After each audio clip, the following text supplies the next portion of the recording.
Don't be afraid to fail. Be afraid not to try.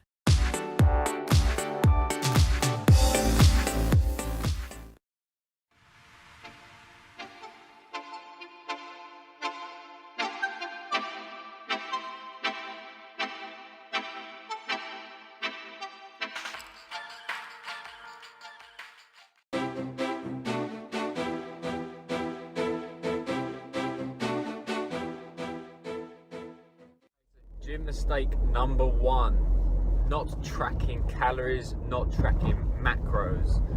Pretty most importantly, didn't track calories. And if you're not tracking calories, how do you know whether you're going to be gaining weight, losing weight, or anything like that? So in my early years, I would just eat whatever I wanted to, and as long as I did my 10 bicep curls before I went to bed, I would think I'm going to get massive, unaware of the importance of protein intake and also getting in enough calories. So don't make the mistake I did. Try and track your calories and proteins at least. Then you can let carbs and fats fall wherever they want. Weigh yourself weekly. If your goal is to gain weight, obviously you want to try and gain maybe a pound a week, half a pound a week. If your goal is to lose weight, dropping about 1 to 2 pounds a week would be a healthy rate. But in order to do this, you're gonna at first have to try and track your calories, and then also try and keep your protein intake very high. Then, once you are starting to lose weight or gain weight at that rate, keep your calories and macros around that area, and don't change them unless you plateau. You haven't got to track them like perfectly all the time. Once you get into the routine of it, then you can like eyeball food. So for example, I could probably estimate 100 grams of sweet potato because I've done it for so long. So just sacrifice doing it for a couple of weeks, get into the routine, and then it'll be a lot easier and it'll become second nature. But yeah, mistake number one, not tracking calories and macros, I suggest you do. Mistake number two, aggressively cutting too quickly. So what I mean is by that, dropping calories and carbs and increasing cardio like there's no tomorrow way too quickly when I'm trying to lose body fat. This could be, the first time I experienced this was for a holiday. I just literally did not eat any carbs whatsoever, and my body was just so shocked. I just had no energy at all, and it just wasn't healthy. I was losing weight so fast, you could see it off my face within like weeks. And adding in cardio, because before you get the knowledge you think that yeah, just do more cardio, you're going to lose more weight. So mistake number two, aggressive cutting. Don't drop calories, carbs and add in extra cardio too quickly. Do everything nice and slowly, and like I say, if you're cutting, aiming for 1 to 2 pounds a week, maybe even a stretch to 3 pounds a week. That's the way to go about it. Mistake number three, and to be fair, probably only realised this over the past 2 years of experimenting with diet and experimenting with different techniques, being too restrictive on my food choices. So I've learned that to make this a flexible and realistic lifestyle, you're going to have to eat certain foods or make it a bit more easier in life so it's less stressful. So just eating chicken and broccoli, chicken and plain rice 5 times a day. If you can do that, that's great, but I know after a while it's going to be very unrealistic to maintain. It's just so unhealthy, and yeah, your cravings are going to get worse, and eventually one day when you do decide to let go, you're going to go literally all out because you've been depriving yourself for so long. So gym mistake number three, my advice would be introduce a little bit more flexible dieting into your diet. Don't be too restrictive on food choices. If you want some white potato over some sweet potato, then go for it, it's fine. Adding in a little bit of something saucy to add to your meals to make it a little bit less dry is fine. If you're counting the calories, it's going to be totally fine. And also eating every 3 to 4 hours, yes, this can be good because it keeps you from feeling hungry because you're constantly like fueling your system.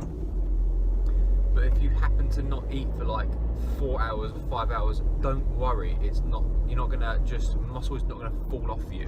Just like you haven't got to wake up and immediately have a protein shake and your biceps are gonna fall off. It's not going to happen.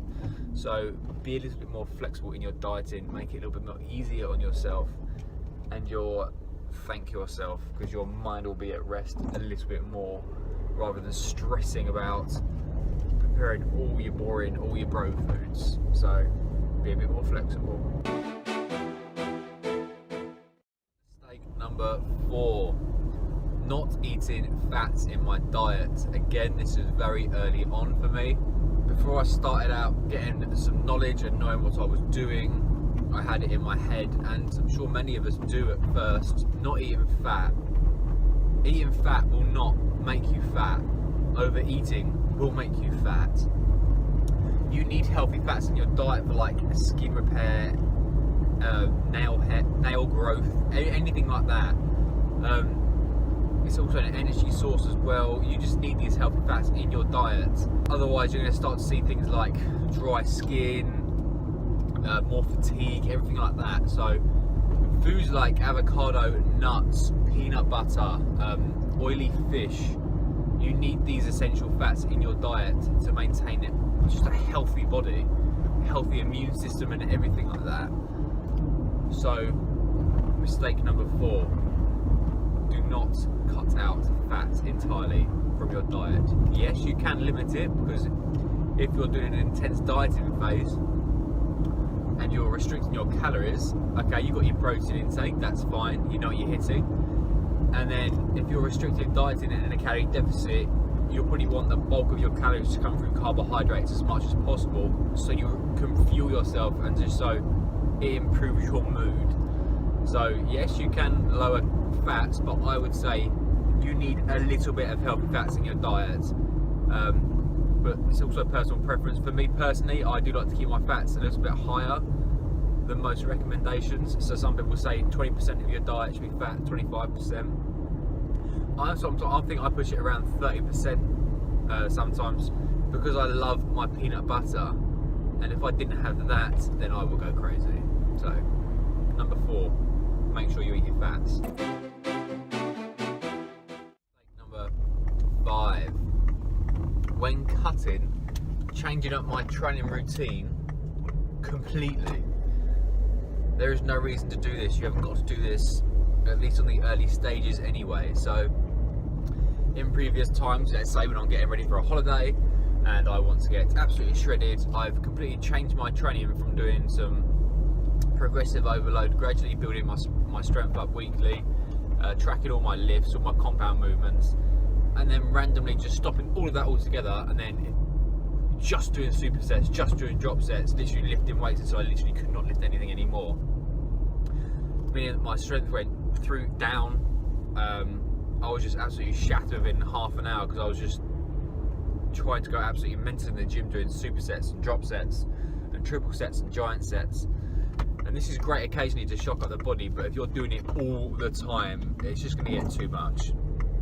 So mistake number 5, adding in different techniques all the time, continuously, and just doing too much of them. Mistake number 6, and a big one, not drinking enough water.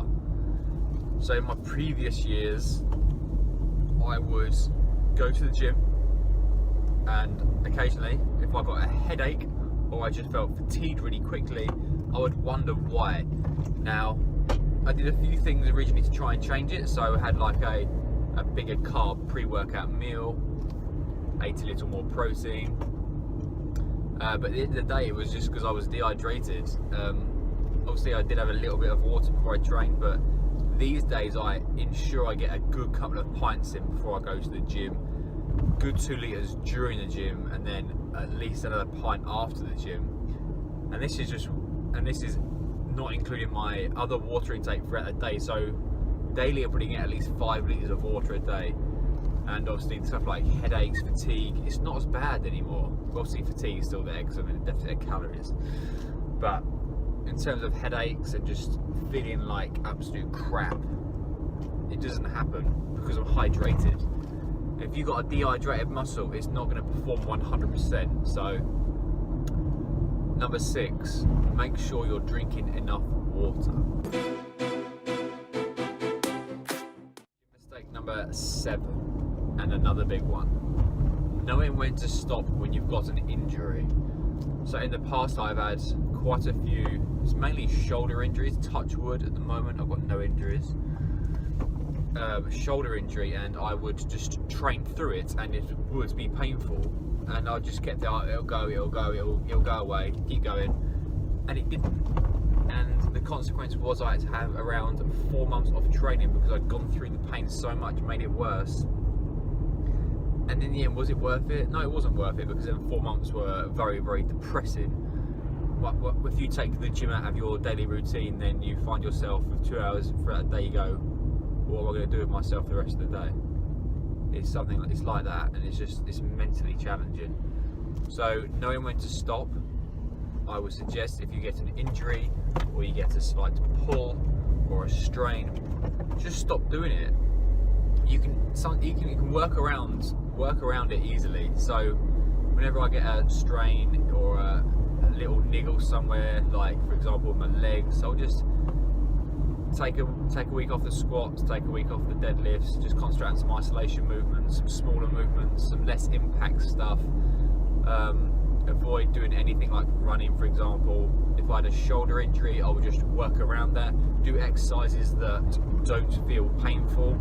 If there's any pain whatsoever, just stop, and then also go and get it seen to as soon as possible. So if I get any kind of injury now or a niggle, I'm immediately calling up the physio. I want to get it sorted as soon as possible. The worst thing you can do is just leave it for 2 weeks. Is it any better? No. Well, that's 2 weeks wasted that you could have gone to see someone to get it sorted. So, gym mistake number 7, don't train through an injury. Time to hit the gym, time to hit a back session. I'll see you after the session.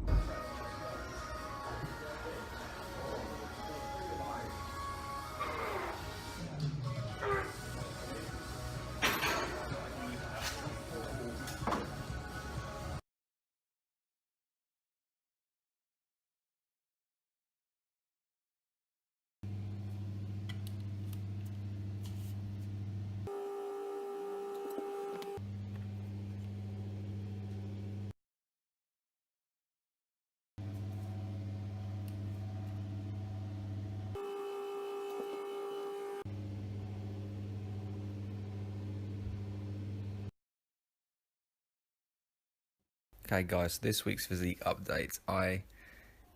All my physique updates, I take the footage first time round. I don't sit there trying to get the perfect pose and the perfect lighting. I literally just set the camera up, try and get some natural lighting the best I possibly can, and then start some posing and just do some routine. Just go front shot, ab shot, side shot, back shot, side shot, and so on.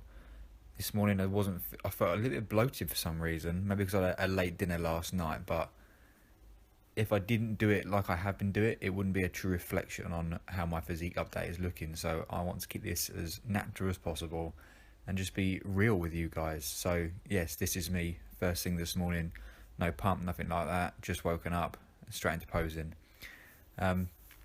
With that 0.3 pounds loss, 0.3 kilos loss rather, I'm going to start to introduce 3 cardio sessions per week next week, and I'm also going to drop calories by 100 calories. I don't know whether I'm going to do this through fats yet or through carbs. I'm thinking to change up my usual way of doing my prep. I think I might drop it through my fats to keep my carbs high, and then I will literally just have my fats will just be like a little bit of peanut butter in the evening, and then other fats coming from just other foods that are not fat dominant, but they come with a little bit of fat. So I think that's how I'm going to be approaching the next couple of weeks. A little drop in calories, a little bit more cardio, and we'll see what next week's Friday's weigh-in and physique update brings. Anyway, still feel tight, still losing weight, still getting there. Obliques nicely coming in, quads separating. yeah, feeling good. 5 weeks to go now, and yeah, feeling good. Hope you enjoyed this vlog today, guys, and I hope you found it useful and can use it to help your fitness lifestyle. Remember to hit that like button, hit that subscribe button, and leave me a comment, and I'll see you next week for another vlog.